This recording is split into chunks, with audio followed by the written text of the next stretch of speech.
Programme में आपका स्वागत है। मेरा नाम है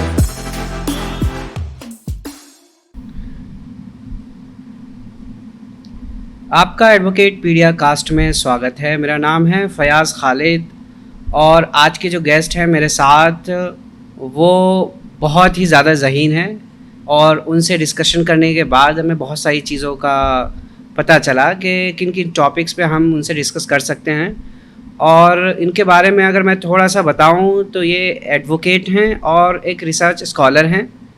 इनकी वैरायटी ऑफ टॉपिक, सब्जेक्ट और एस्पेक्ट्स पे रिसर्च रही है और आज भी हम किसी एक टॉपिक पे जिसको हमने प्लान किया है कि डिस्कस करेंगे उससे रिलेटेड आज हम इस पॉडकास्ट में डिस्कस करने जा रहे हैं।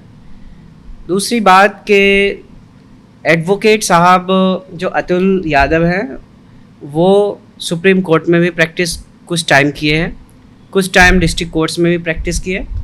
उसके बाद अब वो आगे फर्दर पीएचडी की तैयारी कर रहे हैं और बहुत सारे रिसर्च वर्क में लगे हुए हैं इस टाइम पे। बाकी हम इन्हीं की ज़ुबानी जानेंगे कि फ़िलहाल क्या कर रहे हैं और किस तरह से लॉ में आने के बाद और रिसर्च से जुड़ने के बाद क्या इनका व्यू और विज़न रहा। और जिस टॉपिक पे आज हम डिस्कशन करने जा रहे हैं वो है कॉन्स्टिट्यूशन से रिलेटेड, वो है प्रीएम्बल से रिलेटेड जो एंटायर कॉन्स्टिट्यूशन को कवर करता है। तो हम उसी पे आज डिस्कस करेंगे। प्रीएम्बल के बहुत सारे पहलुओं पे डिस्कस करेंगे जिनमें जस्टिस की बात होगी, लिबर्टी की बात होगी, जिनमें फ्रेटर्निटी की बात होगी और भी बहुत सारी चीज़ें हैं जिसको हम कवर करने जाएंगे। तो अतुल साहब आपका बहुत बहुत स्वागत है इस प्रोग्राम में। जी खालिद भाई, thank you so much for inviting me and भगवान का नाम लेके शुरू करते हैं। भगवान बहुत रहीम हैं, करीम हैं और हर किस्म की तारीफ़ और हम्द व सना बस भगवान के लिए है। और जैसा कि गीता में आया है, अहम ही सर्वयज्ञानां भोक्ता च प्रभुरेव च, जी, कि हर किस्म का जो मेन कॉज, अल्टीमेट कॉज वो बस भगवान है। इस तरीके से कुरान करीम में आया है, इन्नल अम्र कुल्लहु लिल्लाह, कि हर चीज़ के पीछे, जिसका मफहूम है हर चीज़ के पीछे की जो मेन अल्टीमेट कॉज है वो भगवान की ज़ात ही है। तो और हर किस्म की तारीफ़ बस भगवान के लिए है। और मैं आपको एक माइनर करेक्शन में करना चाहूँगा। I have not practised in the district court as such, but I do have interned in the district court. Okay. Yes. शुरू कर। So somehow you have litigation experience. Yes. How it is proceed and how people work in court environment. Yes. तो चलिए तो हम शुरू करते हैं कि हम बात कर रहे थे बिफोर दिस पॉडकास्ट, बहुत सारी चीज़ों पे हमने डिस्कस किया है और आज हम जिस पॉडकास्ट के अंदर जिस टॉपिक को लेकर चल रहे हैं जी, वो एंटायर कॉन्स्टिट्यूशन की है बात। जी। और एंटायर कॉन्स्टिट्यूशन के हम आर्टिकल्स को तो वैसे नहीं लेंगे जी, लेकिन हम उसके सोल को पकड़ लेते हैं जी। हम बात करते हैं प्रीएम्बल पे। और मैं चाहता हूँ कि चूँकि डिस्कशन के दौरान बहुत सारे एक गेस्ट होते हैं जो कैमरा शाई होते हैं, तो कुछ बातें जो उनके जहन में होता है कई बार चूँकि वो पब्लिक प्लेटफॉर्म पे बोल रहे होते हैं तो उन्हें थोड़ा सा हेजिटेंट होते हैं या फिर वैसा होता है कि वो बोल नहीं पाते। जी। तो मैं चाहता हूँ आप जनरल डिस्कशन की रियल में चलें और उसी टाइप से फिर हम डिस्कशन को आगे ले जाएंगे। जी। तो हम बात करते हैं पहले इंडिया की। जी। आप चूँकि रिसर्च स्कॉलर हैं जी, आपने बहुत सारे मार्क्सिस्ट थ्योरी, एरिस्टोटाइल की थ्योरी और बहुत लोगों की थ्योरी आपने पढ़ी है।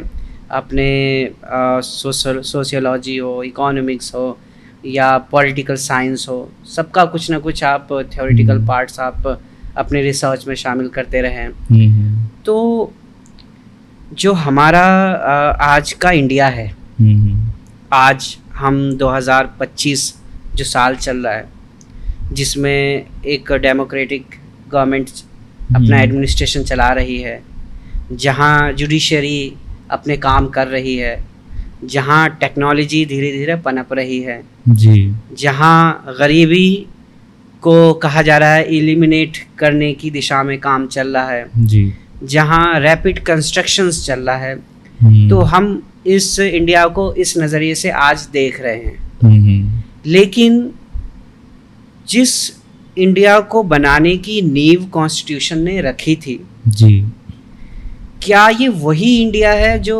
कॉन्स्टिट्यूशन कहता है? क्या उसी वे में काम हो रहा है? चलिए तो हम कॉन्स्टिट्यूशन के प्रियम्बल पे बात कर लेते हैं। जी जी। सो द प्रियम्बल का पहला वर्ड है we the people of India. चलिए हम भारत भी कह सकते हैं, we the people of Bharat. जी। Having solemnly resolved to constitute India into a sovereign, socialist, जी secular, जी democratic जी republic and to secure to all its citizens, जिसमें जस्टिस की बात है, लिबर्टी की बात है, जी इक्वालिटी की बात है, and to promote among them all fraternity, assuring the dignity of a individual and the unity and integrity of the nation. Right. तो ये है हमारे कॉन्स्टिट्यूशन का सोल। अब मुझे बताइए, हमने अपने इंडियन सिटीजन को रिप्रेजेंट किया ये कहते हुए कि we the people of India, ठीक है? ये सब हमारे इंडियन पीपल के लिए, हमारे इंडियन सिटीजन्स के लिए सोली इस चीज़ को लाया गया। अब इसमें वेरी फर्स्ट सॉवरन की बात करते हैं, तो थोड़ा सा मुझे अपने डेफिनेशन के इसमें मुझे बताइए किस तरह के सॉवरन की बात हो रही है। जी जी बिल्कुल, आपने ये बहुत पर्टिनेंट ऑब्जर्वेशन ये की है। एंड जब हम सॉवरेनिटी की बात करते हैं, आज तो देखें आज हमारा आज़ादी डे भी है, we got independence on this day in 1947 जी। और आपका पॉडकास्ट आज 15 अगस्त को है, तो पहले आपको बहुत कॉन्ग्रेचुलेशंस, बहुत बहुत शुक्रिया इंडिपेंडेंस डे की। एंड तो इंडिपेंडेंस डे हम मनाते हैं कि इस दिन इंडिया आज़ाद हो गया था। आज़ाद का मतलब जो प्रियम्बल में सॉवरिन, संप्रभु, सॉवरिन एक नेशन हो गया था। इसके पहले 15 अगस्त 1947 के पहले इंडिया में ब्रिटिश हुकूमत हुआ करती थी कि हमारे फैसले जो गवर्नमेंट के हैं एक नेशन के, वो कोई और लिया करता था, वो कहीं और से लिए जाते थे जी, है ना, इंग्लैंड से, लंदन से लिए जाते थे। तो इंडिया के आज़ाद होने का मतलब, सॉवरिन होने का मतलब कि now we are not dependent on any other nation to take our national decisions. India has now become independent, कि यहाँ के जो लोग गवर्नमेंट चुनेंगे, जो डिसाइड करेंगे, वो गवर्नमेंट इंडिया के फैसले बहुत ही खुद मुख्तार तरीके से ले सकती है। उस पर किसी और फॉरेन गवर्नमेंट का उस पर कोई किस्म का दबाव नहीं है, वो बिल्कुल आज़ाद है हिंदुस्तानी गवर्नमेंट अपने फैसले लेने के लिए। और जब हम गवर्नमेंट की बात करते हैं, क्योंकि इंडिया एक डेमोक्रेसी है और यहाँ के लोग, यहाँ की आवाम गवर्नमेंट को चुनते हैं, क्योंकि आगे बढ़ आप देखेंगे sovereign, socialist, secular, democratic Republic, तो इंडिया डेमोक्रेसी है, democracy, government for the people, by the people, of the people. तो एक पब्लिक की एक यहाँ हुकूमत है, पब्लिक का एक रूल है। तो इस सॉवरिन से यहाँ पे ये चाहा जाता है कि इंडिया की जो फॉरेन पॉलिसी है वो एक इंडिपेंडेंट है। यहाँ की गवर्नमेंट अपने नेशनल और इंटरनेशनल इंटरेस्ट को ध्यान में रखते हुए अपने फैसले खुद ले सकती है, ये किसी की मोहताज नहीं है, कोई इस पे दबाव नहीं डाल सकता है ना। तो ये बहुत ही खूबसूरती से आपने इसको बताया है। अब सोशलिस्ट की बात करते हैं। जी जी। So how far we are social and how far Indian government talks about socialist. जी, उसके पहले एक मेरे जहन में आया, मैं ऑब्जर्वेशन में शेयर करना चाहूँगा। जी बिल्कुल। कि सॉवरेनिटी की जब आपने बात की, तो इंडिया की गवर्नमेंट लीगली आज़ाद है, बिल्कुल कम्प्लीटली इंडिपेंडेंट है, और यहाँ पे जो सोर्स ऑफ पावर है ये पीपल है, यहाँ के हिंदुस्तान के लोग हैं जी। लेकिन हम जब यहाँ का नेशनल एंथम हम देखते हैं, नेशनल एंथम, इस पे अगर हम गौर करें तो जो इसके अल्फाज हैं, जन गण मन अधिनायक जय हे, भारत भाग्य विधाता, है ना। तो इसका जो भाग्य का विधाता है, भारत के भाग्य का जो इसकी भाग्य मतलब डेस्टिनी, जो इसकी डेस्टिनी का मालिक है वो कौन है? वो विधाता है। विधाता मीन्स गॉड, अच्छा, God almighty. And Jana Gana यानी द पीपल, गढ़ मीन्स पीपल, गढ़ इज अ पाली और हिंदी और द लोकल लैंग्वेज। जन means the people, Awam, the local people. जन गढ़ मन अधिनायक, तो जो लोगों का मन है उसका जो अधिनायक है, the ruler of people's mind. Okay, so हाँ, ये भी गॉड को डिनेट हो रहा है। ये भी गॉड को, ये बड़ा इट इज इस पे बहुत ज़्यादा ऑब्जर्वेशंस नहीं हुई हैं, बट इट इज़ इंटरेस्टिंग कि India is a secular country, but ultimately यहाँ पे भी ये मान लिया गया है कि हिंदुस्तान के जो भाग्य का विधाता, वो जो डिस्पेंसर ऑफ इंडियाज डेस्टिनी, जो मेकर ऑफ इंडियाज डेस्टिनी है, वो अल्टीमेटली जो है विधाता है, गॉड ऑलमाइटी है ना, खुदा है, रब है। तो सर इससे उनको तकलीफ नहीं होगी जो गॉड को रिजेक्ट करते हैं, थ्योरी ऑफ गॉड को रिजेक्ट करते हैं? तो अब आप देखें तो ये आपने बहुत अच्छा ऑब्जर्वेशन दिया। तो देखें, लॉ में, शास्त्रों में, स्क्रिप्चर्स में ये आया है एक, मेरे को एक श्लोक या वर्स, एक आयत आप अगर देख लें, वयम कुरुल्लाह वल्लाहु खैरुल माकिरीन, ये कुरान करीम का एक वर्स है। इसका मतलब होता है कि लोग अपनी तरफ से कोशिशें करते हैं, प्लान्स बनाते हैं, तदबीरें करते हैं, लेकिन भगवान भी प्लान बनाते हैं। और अगर भगवान और इंसानों में देखा जाए तो भगवान सबसे बेस्ट ऑफ द प्लानर्स हैं। एग्जैक्टली, है ना, बेस्ट ऑफ द प्लानर्स हैं। तो अच्छा, ये बनाया गया, ये एक सिस्टम, एक गवर्नेंस सिस्टम एक बनाया गया, लेकिन देखें आप, हमारा जो नेशनल एंथम चूज किया गया, गॉड कहीं ना कहीं से आ गया। और इसमें कोई बुरी लगने वाली बात नहीं है कि जो नेशनल एंथम है उसमें गॉड की तरफ इशारा किया जा रहा है, और जो गॉड को नहीं मानते उनके लिए कोई तकलीफ देह बात है। क्योंकि आप जब इंडिया का कॉन्स्टिट्यूशन आप देखेंगे तो ये गॉड को रिजेक्ट नहीं करता है एज सच। जब आप फंडामेंटल ड्यूटीज को आप देखेंगे तो फंडामेंटल ड्यूटीज में हमें शुरुआत में ही है, to value and cherish the noble ideals that transpired our freedom struggle, for freedom। तो ये जो लीडर्स हमारे हुआ करते थे, most of them they believed in God, they believed in God। तो कोई इशू नहीं है। Rabindranath Tagore he believed in God। Mahatma Gandhi वो मरते वक्त भी, है ना, वो हे राम कहते हुए गए। जी। तो हम शिफ्ट होते हैं सोशलिस्ट से। बिल्कुल, सोशलिस्ट आप बात कर रहे थे सेकुलर। जी। तो सेकुलर को इस सेंस में ना देखा जाए कि इंडिया रिजेक्ट्स, सेकुलर को इस फॉर्म में देखा जाए कि India invites and accepts. There is actually Indian secularism differentiate किया जाता है वेस्टर्न सेकुलरिज्म से कि यहाँ पे इक्वल रिस्पेक्ट भी है और इक्वल डिस्टेंस भी है, in theory at least equal respect. And Rajiv Bhargava is a very famous constitutional law scholar, and वो लिखते हैं, जब वो सेकुलरिज्म का जो उनका वर्क है, मेन वर्क है इंडियन सेकुलरिज्म, तो उसमें equal distance and equal respect of all religions की वो बात करते हैं। और अकील बिलग्रामी भी एक जो है इंटरनेशनल कॉन्स्टिट्यूशनल लॉ स्कॉलर हैं, वो भी ये बात करते हैं कि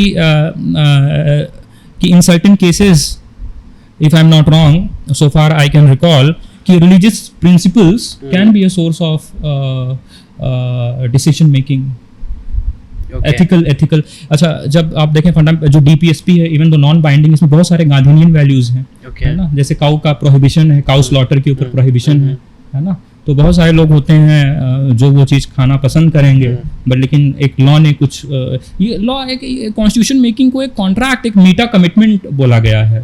आप अगर जो है आप स्कॉलर्स, इंटरनेशनल स्कॉलर्स को आप देखें, जेरेमी वॉल्ड्रन, एंड्री मामर, है ना, शेफाली झा, तो ये कहते हैं कि इन द हिस्ट्री कभी कभी सदियों बाद ऐसा एक वक्त आता है जहाँ पे लोग इकट्ठा होते हैं और एक मीटा कमिटमेंट एक एंटर करते हैं, एक contractual different class of citizens, और वो एक कॉन्स्टिट्यूशन लेके आते हैं। तो कॉन्स्टिट्यूशन में बहुत सारी जो वैल्यू सिस्टम्स होती हैं, जो प्रिंसिपल्स होती हैं, they are actually the value systems जो तमाम डाइवर्स ग्रुप ऑफ सिटीजन्स, उनके बिलीव्स को वो रिप्रेजेंट करती है, उनके वैल्यूज एंड आइडियाज़ को, है ना। तो किसी एक पर्टिकुलर सिटीजन्स या ग्रुप की वैल्यूज वो नहीं होती, इसीलिए आपको उसमें जो है तमाम, आप गांधीनियन वैल्यू भी आप देखेंगे, कुछ मार्क्सिस्ट वैल्यूज भी आप देखेंगे, सोशलिस्ट वैल्यूज भी आप देखेंगे, कुछ एथिस्ट वैल्यूज भी में भी होंगी।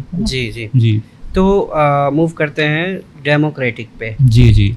तो ये थोड़ा सा डेमोक्रेसी को आप समझाइए और बताइए कि किस हद तक इंडिया डेमोक्रेसी को राइटफुल मैनर में प्रैक्टिस कर रही है, जी, और whether this kind of practice of democracy is good for the future or good for the good for the citizens. जी। देखें, डेमोक्रेसी की जब बात की जाती है, डेमोक्रेसी डेमो प्लस क्रेटो, I think it is a Roman और ग्रीक वर्ड। तो इसमें means demo means people's rule, है ना। Cracy means a system, people's people. तो आज के टाइम में, क्योंकि तारीख ने, हिस्ट्री ने तमाम फॉर्म्स की गवर्नमेंट देख ली हैं, मोनार्की भी देख ली, बादशाहत भी, डिक्टेटरशिप वगैरह भी देख ली है। तो वर्ल्ड में एक जो कंसेंसस है कि that democracy so far is the best form of government, और उसका जो रीज़न दिया जाता है, जो एक जिस्ट और क्रक्स है, वो ये है कि no matter how backward, how illiterate the people are, but लेकिन एक आम से आदमी को भी अपना इंटरेस्ट पता होता है, और ये राइट उसको जब दिया जाता है तो वो एम्पावर एक फील करता है। तो उसको आप देखेंगे, अगर because of this democracy, because of this जो इलेक्टोरल कैंपेन्स होते हैं, at least even during the elections, the people who would be ruling India go to the common people of India, convincing them, asking for their votes. तो इसका एक, I remember NCERT में एक बहुत बेहतरीन एक कार्टून बना हुआ है, बहुत एक, आई थिंक 8th या 9th की NCERT, जो पॉलिटिकल साइंस की NCERT है, उसमें एक कार्टून के ज़रिए इसको बहुत अच्छे से समझाया गया है। बहुत अच्छे से इस चीज़ को समझाया गया है कि ड्यूरिंग द इलेक्शंस किस तरीके से लीडर्स पब्लिक के पास जाते हैं, उनका वोट सॉलिसिट करते हैं, लेकिन after the elections are over, so a kind of that common person has been depicted and nobody is listening to him, but when during the elections everyone is with a mic कि भाई उसको bombard कर रहे हैं, अपनी अपनी बातें समझाने की कोशिश कर रहे हैं। So and once the election or over, he has been shown standing alone and everyone just has turned away.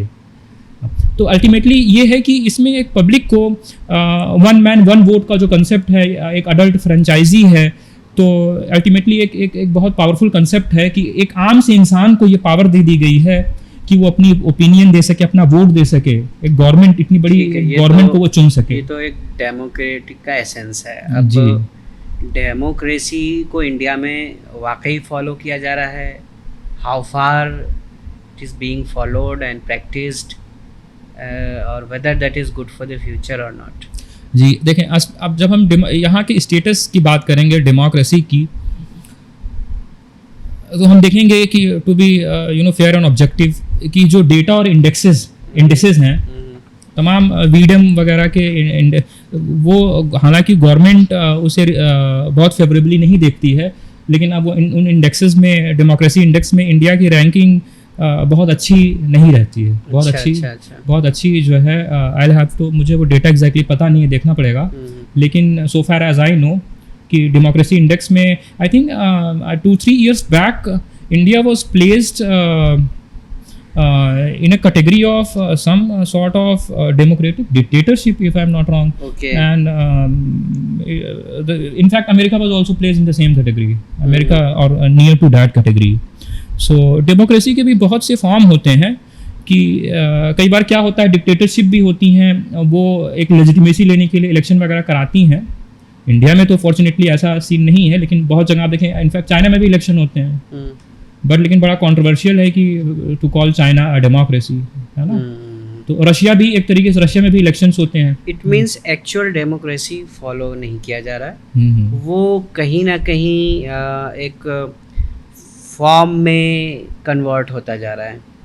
देखिए, इंडिया का कॉन्स्टिट्यूशन जो है उसको ट्रांसफॉर्मेटिव बोला गया है, ट्रांसफॉर्मेटिव, और कुछ Shefali Jha, if I am not wrong, she has termed it transformative, and some scholars have termed it revolutionary as well, in terms of that कि ये एक बड़ा radical departure करता है जो इसके पहले का सिस्टम हुआ करता था, dominated by if you see the British government, kind of dictatorship was there, and plus the caste and different factors that used to govern public affairs.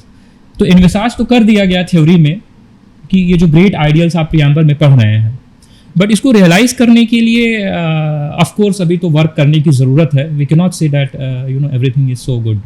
तो प्रैक्टिस में इस पे अभी बहुत काम करने की ज़रूरत है.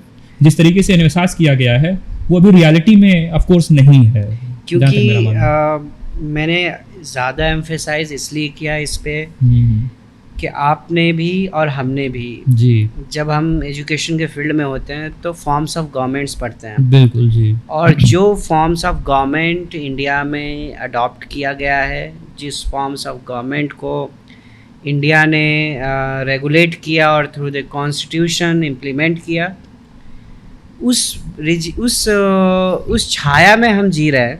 जी जी. और हम एडमिनिस्ट्रेशन में, जुडिशरी में और हर पहलू में इसका इम्प्लीमेंटेशन जब देखते हैं तो हमें ये समझ में आता है कि फिर किस हद तक डेमोक्रेसी का इस्तेमाल हो रहा है.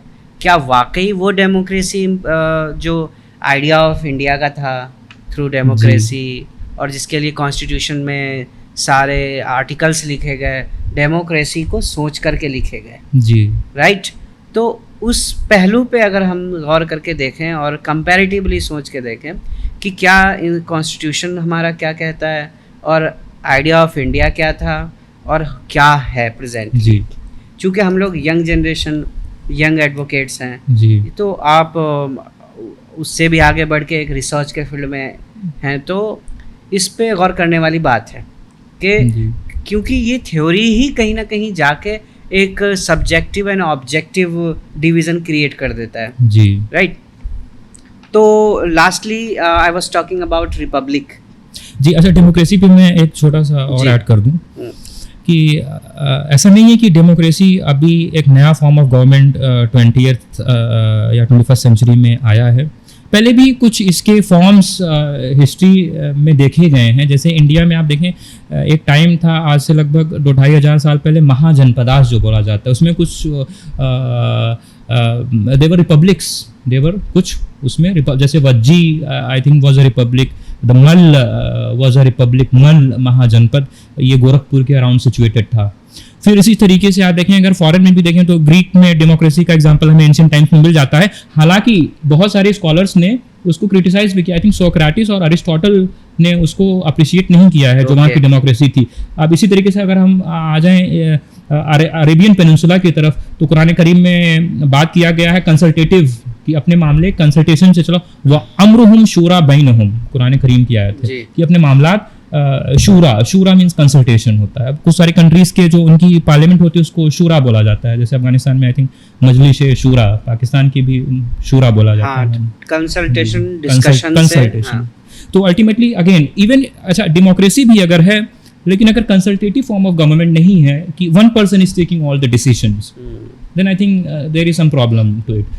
इसमें प्रॉब्लम क्या है कि किसी ग्रेट स्कॉलर ने ये कह दिया है कि डिस्क्रिशन की जब जहाँ तक बात आती है, पावर, डिस्क्रिशन और पावर की, power corrupts and absolute power corrupts absolutely, है ना. ओके. तो भाई पावर तो ऑलरेडी, जैसे भाई पावर का एक नशा लोगों को होता है, तो power it's a very corrosive, corrupt करने वाली जो है एक फोर्स है. और अगर एब्सोल्यूट पावर है देन इट करप्ट्स एब्सोल्युटली. तो even in a democracy, if a single person is making decisions, taking all the decisions, then it will not be a very good for the people at large, good for the democracy. तो एक consultative form जो है democracy में भी होना चाहिए जी, consultative form. और वो कहाँ पे होता है? वो हमारी पार्लियामेंट होती है, वो पार्लियामेंट होती है. उसके लिए हमें देखना पड़ेगा कि जो पार्लियामेंट की फंक्शनिंग है किस हद तक इफेक्टिव है, कितने डिबेट्स एंड डिस्कशंस हो रहे हैं, किस तरीके से लॉज उसमें पास किए जा रहे हैं. कई बार ये होता है कि लॉज, वो जो रूट होता है लॉ मेकिंग का, वो बाईपास कर दिया जाता है. जो डिस्कशन पार्लियामेंट में होता है वो कुछ और हो रहा होता है, लॉज कुछ और पास हो रहे होते हैं. जी. तो एक हमारे यहाँ देखें ऑर्डिनेंस का इशू है. Article 123 of the constitution ordinance की बात करता है कि देयर आर सर्टेन सिचुएशंस कि when the government deems it fit that some action is required, तो वो ऑर्डिनेंस प्रोमलगेट कर सकते हैं द प्रेसिडेंट और द गवर्नर.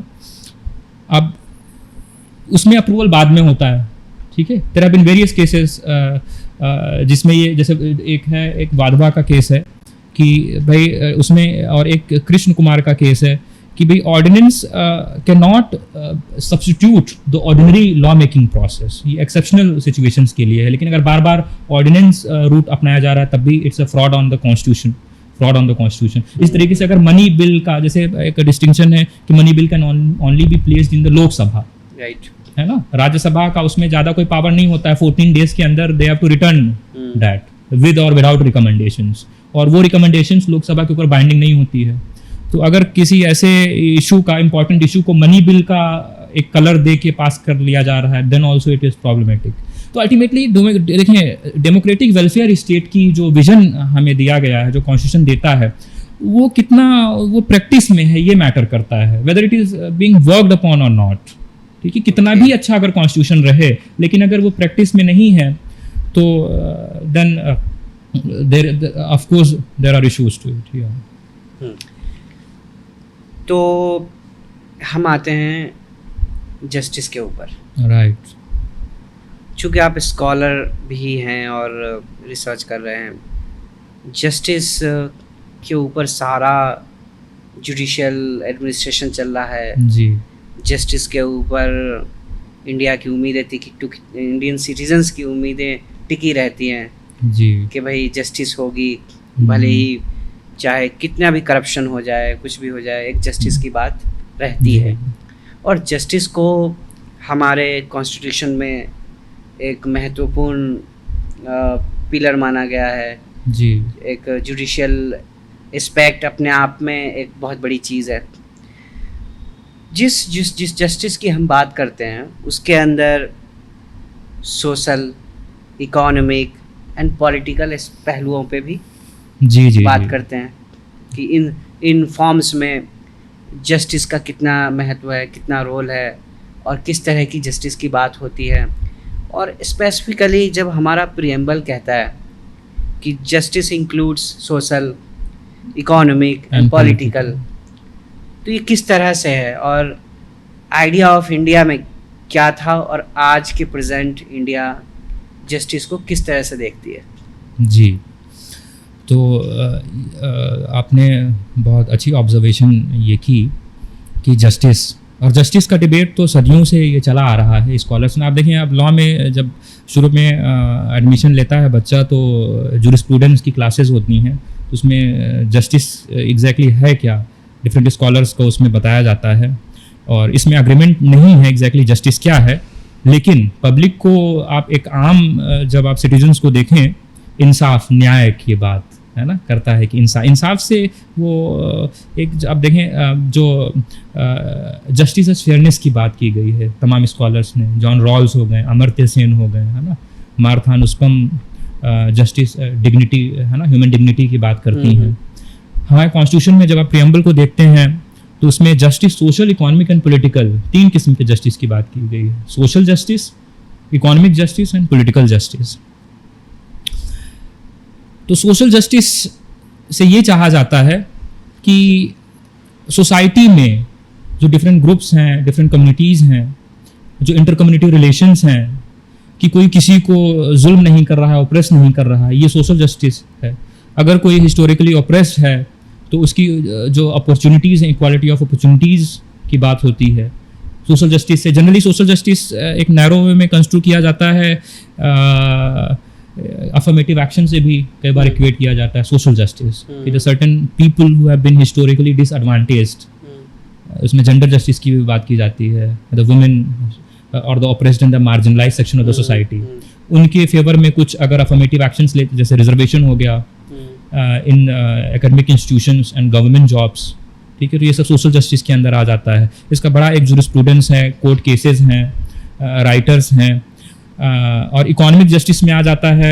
इकोनॉमिक जस्टिस को एक्सप्लेन करने के लिए we look at the directive principles of the state policy. तो उसमें आप जब देखेंगे तो ये DPSP, even though they are not binding but they are very authoritative source. अगर आप मिनर्वा मिल्स और तमाम सुप्रीम कोर्ट की जजमेंट्स को आप देखें तो उसमें बोला गया है कि DPSP प्रिंसिपल्स को एडवांस करने के लिए sometimes the government can even compromise on the fundamental rights. जैसे जो हमारा लैंड डिस्ट्रीब्यूशन हुआ था, प्रॉपर्टी का राइट पहले था, लेकिन डीपीएसपी बात करता है minimising the inequality, equal distribution of wealth, community resources की बात की जाती है, जो वेल्थ का कंसंट्रेशन है वो कुछ हाथों में ना रहे, है ना, it percolates to a larger section. और इसी वजह से ये जो टैक्सेशन वगैरह, प्रोग्रेसिव टैक्सेशन वगैरह होती है, ये सभी इकोनॉमिक जस्टिस का पार्ट है ना। पॉलिटिकल जस्टिस की बात कर लेते हैं। So somewhere it violates equality. What violates equality? DPSP. No, DPSP does not violate equality. DPSP furthers the cause of equality because DPSP में तो बातें की गई हैं कि इतने प्रोग्रेसिव इसमें वो है, इसमें तो राइट टू वर्क की भी बात करता है, participation of the workers in the management of industries की बात करता है, Means for the particular section, if you make special laws, special provisions and avail special facilities, so somehow you are discriminating others because you are specifically dealing with a sector of society. ठीक है, ये मैं आपको बता दूं, there has been a decision because we are lawyers, तो हम देखें लॉ और कोर्ट केसेस से ही बात करते हैं। अर्लियर क्या होता था, there is a famous case, N M Thomas case, you must have heard about that. उसके पहले जब रिजर्वेशन की बात की जाती थी, सोशल जस्टिस की बात की जाती तो बोला जाता था कि it is an exception to equality, ठीक है, it is an article 14 equality before law, equal protection of the law बात करता है, फिर 15 आर्टिकल 15 नॉन डिस्क्रिमिनेशन की बात करता है, 16 पब्लिक एम्प्लॉयमेंट की बात करता है। तो पहले क्या, लेकिन इसके साथ साथ the government has been empowered to take special measures for the protection of certain marginalised classes, socio economic backward classes, scheduled caste, scheduled tribes and now the economically weaker sections. तो जो इसमें डिसीजंस हुए हैं, पहले तो शुरू में क्या होता था, कुछ कोर्ट के डिसीजंस ऐसे हैं, I think there is some Balaji case और I can not exactly recall, but उसमें क्या होता था कि पहले तो आउटराइटली सुप्रीम कोर्ट ने रिजर्वेशन को इनवैलिड कर दिया, लेकिन बाद में धीरे धीरे फिर कोर्ट ने जब उसको वैलिडेट भी किया तो बोला it is an exception to equality. लेकिन फिर बाद में एनएम थॉमस जब केस आया तो इसमें बड़ा ही एक प्रोग्रेसिव एंड रिवोल्यूशनरी टर्म की बात की गई, it is not an exception, it is a facet of equality, it is a facet, it is a part and parcel of equality. Affirmative actions यानी स्पेशल जो मेजर्स लिए जाते हैं for the welfare of the marginalised, है ना। Equity की देखें, एक फेमस कार्टून, ये जो एक रिप्रेजेंटेशन इसमें दिया जाता है, there is a difference between equality and equity. Equality is everyone placed equal, whether rich whether poor, है ना। बट जब इक्विटी की बात करते हैं तो हम उसमें थोड़ा सा प्रोएक्टिव अफर्मेटिव एक्शंस की उसमें बात करते हैं कि टू फैसिलिटेट सो दैट वो इफेक्टिव वे में जो इक्वालिटी ऑफ अपॉर्चुनिटी है वो एक मार्जिनलाइज्ड या वीकर सेक्शन उसका वो उठा सके, वो अल्टीमेटली उसको वर्क कर सके। अगर हम सिर्फ इक्वालिटी, लिटरल इक्वालिटी सेंस में आप बात करें तो इमेजिन करें आप एक someone, a kid from a very poor section coming from the slum and someone from a very elite section, है ना। आप उनको एक साथ एग्जाम में बैठा देंगे तो टेक्निकली तो इक्वालिटी ऑफ अपॉर्चुनिटी है, exactly. But in exceptional circumstances, people from the poor sections they have competed, but generally speaking, the kid from the slum or the poor section will be at a relative disadvantageous position compared to a child who is coming from a elite section. In terms of जो उसके पास coaching के resources होंगे, बहुत सारे उसके resources होंगे, जो confidence उसके अंदर होगा, है ना, वो चीज उसके पास। So if you go through the perspective of discrimination, and if you term them as discrimination, then we can say it is a protective discrimination. Protective, definitely, very beautiful term you have used. And in fact, let me just interrupt and tell you one thing. Even the God also has talked about this positive discrimination, this protective discrimination. मैं आपको एक verse, एक श्लोक पेश करता हूँ again Quran करीम से, जिसमें भगवान ये कहते हैं, है ना, अल्लाह सुब्हानहू व तआला जो रब है, खुदा है, भगवान है, वनुरीदु अन नमुन्न अलल लज़ीना इस्तुदइफू फिल अर्दी वनजअलहुम अइम्मा वनजअलहुम वारिसीन। ठीक है, थोड़ा बहुत अगर कहीं मिस्टेक हुआ होगा तो आई seek pardon from God, but इसका मतलब मफहूम मैं आपको बता दूं ये क्या है, वनुरीदु अन नमुन्ना अलल लज़ीना इस्तुदइफू फिल अर्दी। इसमें भगवान ये कह रहे हैं अल्लाह ताला कि हमें चाहते थे कि ज़मीन में जो इस धरती पे जो कमज़ोर कर दिए गए हैं, धरती पे जो कमज़ोर कर दिए गए हैं, नुरीदु अन नमुन्ना अलल लज़ीना इस्तुदइफू ज़ईफ़ लोगों से जो कमज़ोर कर दिए गए, व नजअलहुम अइम्मा, हम उन्हें अपना इमाम बनाए, लीडर बनाए, व नजअलहुमुल वारिसीन, उन्हें हम अपना वारिस, उन्हें अपना हम पेशवा और रहबर बनाए। तो भगवान ने भी यानी एक गरीब लोगों को फेवर किया है, गरीब लोगों को फेवर किया है। और फिर आप देखेंगे कुरान करीम की और अदर वर्सेस जो है, जो मुझे अभी याद आ रही हैं, मैं आपको एक और वर्स पेश कर देता हूँ। प्रॉफिट मोहम्मद सल्लल्लाहु अलैहि वसल्लम, उनकी रिगार्डिंग जो आयत आई है, एक आयत है, श्लोक है कुरान करीम का, वो कहता है हुवल्लज़ी बअस फिल उम्मिय्यीन रसूलन मिनहुम, कि हमने इसका मफहूम जो है कि अनपढ़, दुनियावी लिहाज से इलिटरेट लोगों में से एक रसूल, एक उनका एक चूज कर लिया है। हुवल्लज़ी बअस फिल उम्मिय्यीन रसूलन मिनहुम, कि अनपढ़ लोगों में से हमने एक रसूल पेश कर लिया। अच्छा, prophet we know in fact all prophets of God came from a very the oppressed sections, very poor sections. ऐसा बोला गया कि कोई ऐसा प्रॉफिट, संत, इनफैक्ट संत, इंडिया में भी आप संतों को देखें, संत कोई अमीर तो होते नहीं थे, है ना, वहाँ पे भी संत, जब ये प्रॉफिट्स हैं, जो पैगंबर हैं, ये ऐसा कोई ऑप्रेस्ड क्लासेस से सारे कोई ऐसा नहीं गुजरा है जिसने बकरियां ना चराई हैं, ऐसा आता है, कोई ऐसा नहीं गया जिसने बकरियां ना तो इस तरीके से बहुत सारे ऐसे श्लोक्स हैं, और जहाँ पे इस तरीके से यानी गरीब लोगों को तरजीह दी गई है, जो हैव नॉट्स हैं, जो अप्रेस सेक्शंस हैं, उनको तरजीह दी गई है। तो हम बात कर रहे थे जस्टिस की अगेन, जिसमें हम अपने टर्म पे वापस आ जाते हैं जी। जस्टिस इंडिया में प्रिवेल है जी, बहुत सारे फॉर्म्स में प्रिवेल है, और प्रैक्टिकल बात करें तो एक जुडिशरी है जो जस्टिस होल्ड की हुई रहती है, और वो हर एस्पेक्ट पे जस्टिस की हम उम्मीद भी करते हैं। तो सोशल लेवल पे या इकोनॉमिक लेवल पे या पॉलिटिकल लेवल पे आपको क्या लगता है कि आज जो इंडिया है इसमें किस हद तक जस्टिस सर्व होता है? क्योंकि आप एडवोकेट हैं, आपको पता है कि इंडिया में इस टाइम पे 4 करोड़ से ज़्यादा केसेस पेंडिंग हैं। मैं थोड़ा सा डाइवर्ट करके चल रहा हूँ इस चीज़ को, इसलिए कि हम जस्टिस की बात कर रहे हैं। जी, जी। एक natural justice, that is form of justice, लेकिन हम एक जस्टिस की बात करके चल रहे हैं कि जस्टिस का जो पूरा एडमिनिस्ट्रेशन है वो जुडिशरी के हाथ में है। जी, कि आप चाहे क्राइम करें, आप चाहे कुछ भी करें, अगर आप कोर्ट का दरवाज़ा खटखटाते हैं तो वहाँ पे आप जस्टिस की उम्मीद कर सकते हैं। जी। लेकिन चूँकि डेमोक्रेटिक सोसाइटी है और उसके हिसाब से पॉलिटिकल एडमिनिस्ट्रेशन है, फिर उसके हिसाब से एक जुडिशियल एडमिनिस्ट्रेशन चल रहा है। 2025 में जो रेशियो है, जो डाटा है, वो है 4 करोड़ से ज़्यादा केसेस का जो पेंडेंसी है। कुछ साल पहले एक केस हमारी नज़र में आया था 1998 या 99 में। एक कंडक्टर जिसने, जब उस टाइम पे बस का जो किराया होता था वो कुछ पैसे या रुपया में होता था, 1 रुपया उस टाइप से होता था, उस कंडक्टर ने कुछ पैसे कम दिए थे। उस कंडक्टर को कुछ पैसे कम दिए थे या उसने कुछ पैसे कम दिए थे, उसका केस चल रहा था।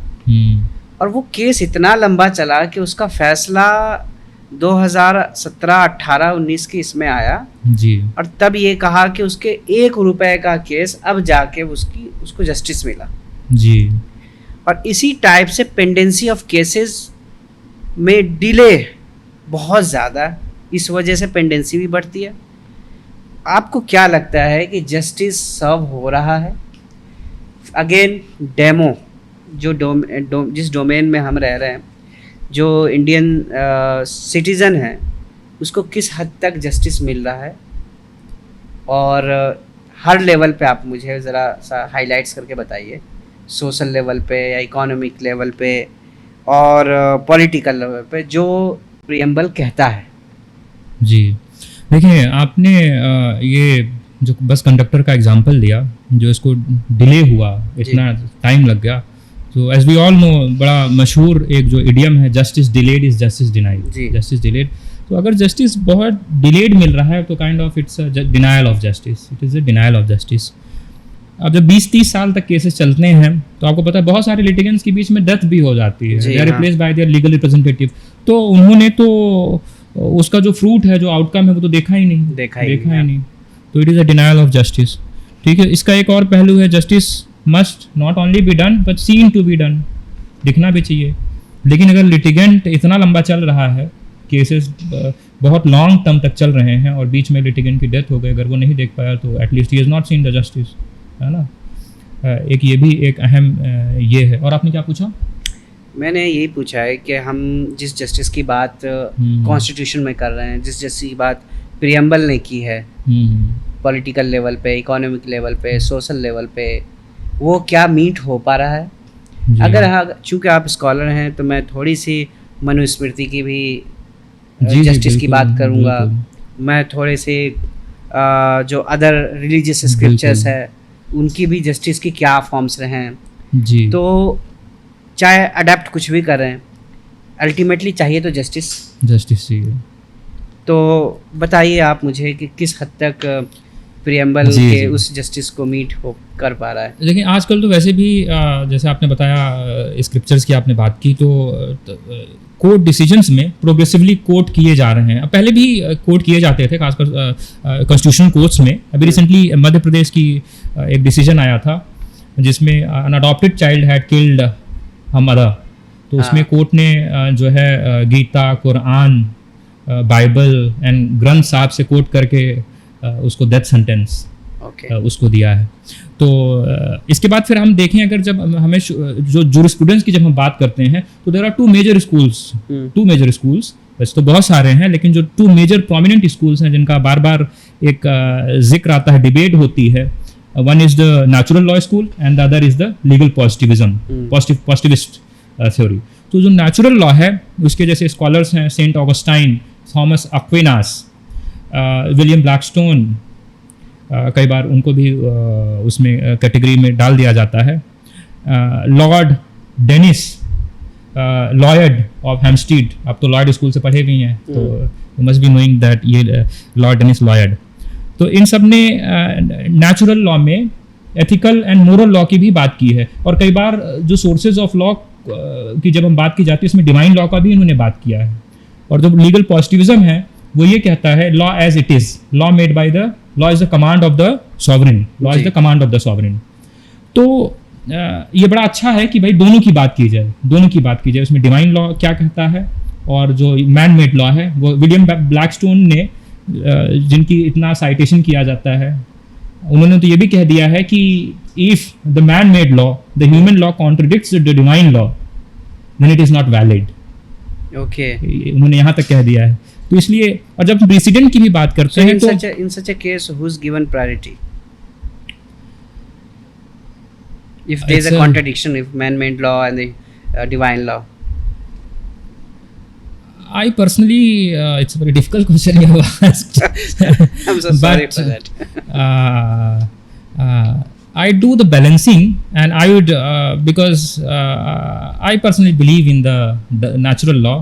Let me quote a very famous scholar, Lord Dennis Lloyd of Hampstead. उन्होंने कहा है, the search for divine law will continue, search for divine law, natural law will continue so far as there is perceived injustice in the world, so far as there is perceived injustice in the world. जब तक नाइंसाफी रहेगी, whether it is real or perceived, search for higher law. Because आप देखें कई बार क्या होता है कि even in the top courts of the country, आप पहले ज़माने में प्रीवी काउंसिल हुआ करती थी, आज के ज़माने में सुप्रीम कोर्ट है, रिव्यू होते हैं, रिव्यू पिटिशंस पढ़ते हैं। तो ये कोर्ट ऐसा तो ना कोर्ट खुद दावा करती है, ना लॉ ये दावा करता है कि 100% करेक्ट का दावा नहीं करती है, गलतियाँ हो जाती हैं। आपको पता है बंगाल का एक बड़ा फेमस केस था जिसमें person was wrongfully hanged, later it was found कि इसमें कुछ द इश्यूज थे जजमेंट में, बट लेकिन अब once a person has been hanged, he is dead, he can not come back, he can not. तो इश्यूज रहते हैं इस डेथ पेनल्टी वाले इशू में जब ये बात की जाती है। तो divine law, the moral law, ethical law, और आप देखें कि जो कॉन्स्टिट्यूशन हमारे फोर फादर्स हैं, they also to extent believed in the ethics, the morality, the divine law.